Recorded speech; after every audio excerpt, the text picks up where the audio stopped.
ദീർഘകാലം പ്രവാസ ജീവിതം നയിച്ച മധ്യവയസ്കനായ ഒരു വ്യക്തി കുറച്ച് മാസങ്ങൾക്ക് മുമ്പ് കൗൺസിലിങ്ങിനെത്തുകയാണ്. വളരെയധികം മാനസിക അസ്വസ്ഥതയിലാണ്, വിഷമത്തിലാണ് അയാൾ. കൗൺസിലിങ്ങിന് ഭാര്യയുമുണ്ട്, കുട്ടിയുണ്ട്. 10ാം ക്ലാസ്സിൽ പഠിക്കുന്ന കുട്ടിയാണ്. അയാൾ വന്ന പാടെ വളരെ സങ്കടപ്പെട്ടുകൊണ്ട് ചില കാര്യങ്ങൾ പറഞ്ഞു. എൻ്റെ മകൻ ഈ വർഷം 10ാം ക്ലാസ്സിൽ പഠിക്കുകയാണ്.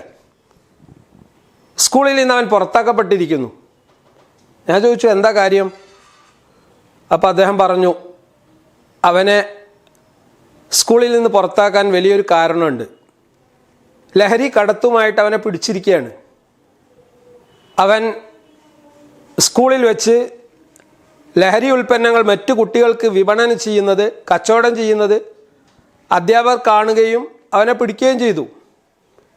ഈ വിഷയ സംബന്ധമായി കുട്ടിയുമായി കൗൺസിലിങ്ങിന് ഇരുന്നപ്പോൾ അവൻ പറഞ്ഞത് ശരിയാണ്, ഞാൻ ഈ ഉൽപ്പന്നങ്ങൾ കൊടുത്തിട്ടുണ്ട്, വിൽപ്പന നടത്തിയിട്ടുണ്ട്. പക്ഷെ അത് ആദ്യമായിട്ടാണ്. എനിക്ക് ഇതിൻ്റെ ഭവിഷ്യത്തുകളെക്കുറിച്ചോ ഇതുണ്ടാക്കുന്ന പൊല്ലാപ്പിനെ സംബന്ധിച്ചോ ഒന്നും വിവരമില്ല. ഞാനത് ചെയ്തിട്ടുണ്ട്. അവൻ സമ്മതിക്കുകയാണ്. അപ്പം ഞാൻ മോനോട് ചോദിച്ചു, എന്താണ് ഇത്തരത്തിലുള്ള ഒരു ഗ്യാങ്ങിൽ നീ പെടാൻ കാരണം? അപ്പോൾ അവൻ പറഞ്ഞു, എനിക്ക് ഒരു മൊബൈൽ ഫോൺ ആവശ്യമുണ്ട്. എൻ്റെ വീട്ടിലെ ഇപ്പോഴുള്ള സാഹചര്യം അനുസരിച്ച് എൻ്റെ ഉപ്പാക്ക് എനിക്കൊരു മൊബൈൽ വാങ്ങിത്തരാൻ പറ്റില്ല. കാരണം വീട്ടിലെ സാഹചര്യം വളരെ പരിതാപകരമാണ്. എൻ്റെ ഉപ്പയുടെ ട്രീറ്റ്മെൻറ്റിനുള്ള പൈസ തന്നെ കണ്ടെത്താൻ വളരെയധികം ഉപ്പ പ്രയാസപ്പെടുന്നുണ്ട്. ഞങ്ങളെ പോറ്റാൻ വേണ്ടി ഉപ്പ ഒരുപാട് പ്രയാസപ്പെടുന്നുണ്ട്. ഇതിൻ്റെ നടുവിൽ എനിക്കൊരു ഫോൺ എങ്ങനെ കിട്ടുക? അപ്പോൾ മൊബൈൽ ഫോൺ കച്ചവടം നടത്തുന്ന ഒരു ഷോപ്പിൽ കുറച്ച് സമയമൊക്കെ അവൻ ജോലിക്ക് നിന്നിട്ടുണ്ട്. അങ്ങനെ കുറച്ച് ക്യാഷ് അവൻ സമ്പാദിച്ചിട്ടുണ്ട്. അപ്പോൾ ആരോ അവനോട് ഒരു ഐഡിയ പറഞ്ഞു കൊടുക്കുകയാണ്. അതായത്, ഇങ്ങനെ ഒരു സാധനമുണ്ട്, അത് ചെറിയ പാക്കറ്റാണ്, അത് നീ വിൽപ്പന നടത്തുകയാണെങ്കിൽ അതിൻ്റെ കമ്മീഷൻ ഞാൻ നിനക്ക് തരാം. ഇങ്ങനെ സ്കൂളിൽ ഈ കച്ചവടം നടത്തുന്ന ഒരു ടീമുമായിട്ട് അവൻ ചെറിയൊരു ടൈപ്പായി. ആ ടീമിൽ അവൻ ആദ്യമായിട്ട് കുറച്ച് പൈസ അവൻ്റെ കയ്യിൽ ഈ സുഹൃത്ത് കൊടുത്തു. അത് കൊടുത്തുകൊണ്ട് അവൻ ഈ പാക്കറ്റുകൾ വാങ്ങി അവൻ്റെ ഈ പറഞ്ഞ കക്ഷിയുടെ അടുത്തേക്ക് ഏൽപ്പിക്കുകയാണ്. അങ്ങനെ അത് വിതരണം ചെയ്യുന്ന ഘട്ടത്തിലാണ് സ്കൂളിലുള്ള അധ്യാപകർ ഇവനെ പിടിക്കുന്നത്. ഈ സ്കൂളിൽ അവൻ നോട്ടപ്പുള്ളിയായി. അധ്യാപകർ അവനോട് കാര്യങ്ങൾ തിരക്കിയപ്പോൾ സ്വാഭാവികമായിട്ട് ഇതിൻ്റെ കാര്യങ്ങളൊക്കെ അവൻ പറഞ്ഞു. എന്നാൽ എല്ലാ കാര്യങ്ങളും അധ്യാപകർ വിശ്വസിക്കില്ലല്ലോ. ഇവിടെ ഈ കുട്ടിയുമായിട്ട് സംസാരിച്ചപ്പോൾ എനിക്ക് ബോധ്യമായ ഒരു സംഗതി, ഒരുപാട് സ്കില്ലുകളുള്ള, ഒരുപാട് കഴിവുകളുള്ള ഈ കുട്ടി ഇടക്കാലത്ത് അവൻ്റെ പാരൻറ്റിങ്ങിൽ ഒരുപാട് മിസ്റ്റേക്ക് സംഭവിച്ചിട്ടുണ്ട്. കാരണം ഉപ്പയെ ചികിത്സിക്കാൻ വേണ്ടി ഒരുപാട് സമയം ഹോസ്പിറ്റലുകളിലും മറ്റും സമയം ചിലവഴിച്ചപ്പോൾ ഈ കുട്ടിയുമായിട്ട് ഒരു നല്ല റാപ്പോ ബിൽഡപ്പ് ചെയ്ത് അവൻ്റെ പ്രയാസങ്ങളും പ്രശ്നങ്ങളും മനസ്സിലാക്കാൻ ഉമ്മാക്ക് സമയം കിട്ടാതെ പോയിട്ടുണ്ട്. ഈ ഒരു ഗ്യാപ്പിലാണ് സൗഹൃദ വലയം ഇവനെ ട്രാപ്പ് ചെയ്യുന്നത്. നമ്മളൊക്കെ മനസ്സിലാക്കേണ്ട ഒരു സംഗതിയുണ്ട്.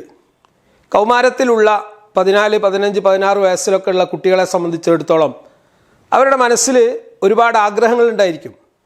അവരുടെ വ്യക്തിത്വം യഥാർത്ഥത്തിൽ ഒരു വലിയ ക്രൈസിസിലാണ്.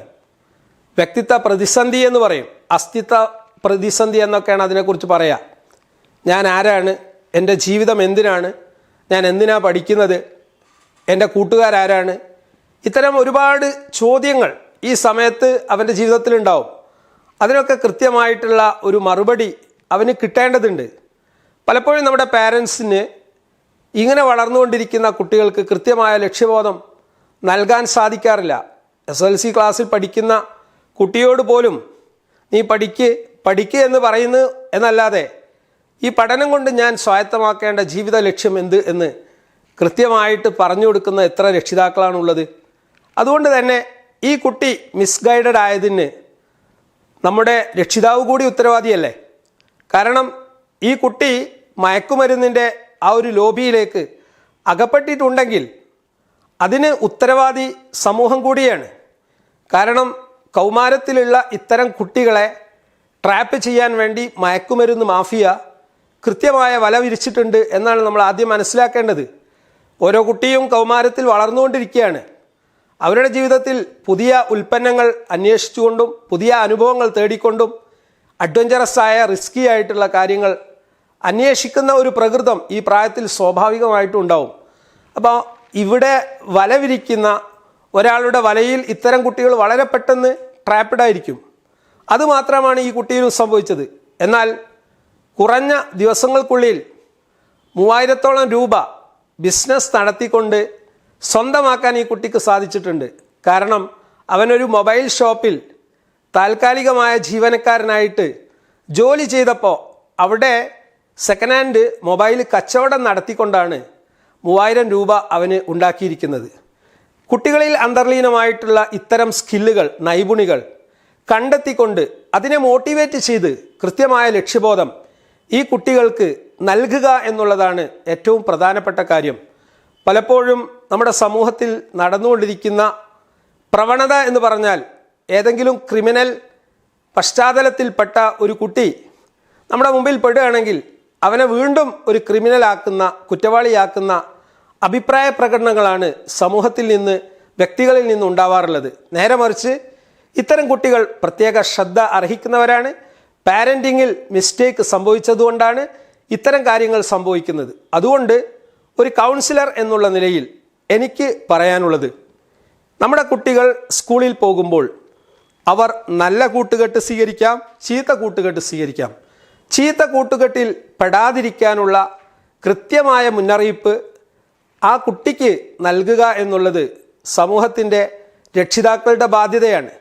അത് നൽകാതെ കുട്ടികളെ നമ്മൾ പറഞ്ഞു വിടുമ്പോൾ ഏതെങ്കിലും ട്രാപ്പിൽ കുട്ടികൾ അകപ്പെട്ടിട്ടുണ്ടെങ്കിൽ അവർ മാത്രമല്ല അതിന് ഉത്തരവാദി, നമ്മൾ കൂടിയാണ്. ഈ കുട്ടിയെ ഞാൻ കൗൺസിലിംഗ് ചെയ്തപ്പോൾ അവൻ പറയുന്ന ഓരോ വാക്കും വളരെ കൃത്യമായി ഞാൻ ശ്രദ്ധിക്കുകയും സഹാനുഭൂതിയോടുകൂടി അവനോട് കാര്യങ്ങൾ സംസാരിക്കുകയും ചെയ്തപ്പോൾ ജീവിതത്തിൽ കൃത്യമായ ലക്ഷ്യം നിർവചിച്ച് മുന്നോട്ട് പോവാനും മേലിൽ ഇത്തരത്തിലുള്ള കെണിയിൽ ഞാൻ അകപ്പെടില്ല എന്ന് ഉറച്ച തീരുമാനവുമായിട്ടാണ് അവൻ സ്കൂളിലേക്ക് അധ്യാപകനെ കാണാൻ തിരിച്ചുപോയത്. കാരണം അധ്യാപകർ രക്ഷിതാക്കളോട് പറഞ്ഞു, നിർബന്ധമായിട്ട് കുട്ടിയെ ഒരു കൗൺസിലറുടെ അടുത്ത് കൊണ്ടുപോകണം, എന്നിട്ട് അവൻ്റെ കാര്യങ്ങൾ നിങ്ങൾ അറിയണം.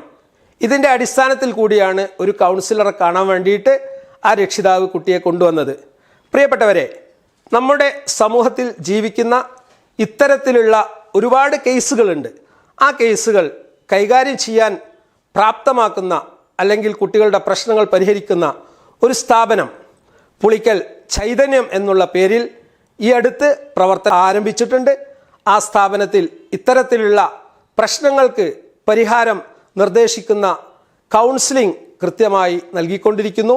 നിങ്ങൾക്ക് അവരുമായി ബന്ധപ്പെടാവുന്നതാണ്.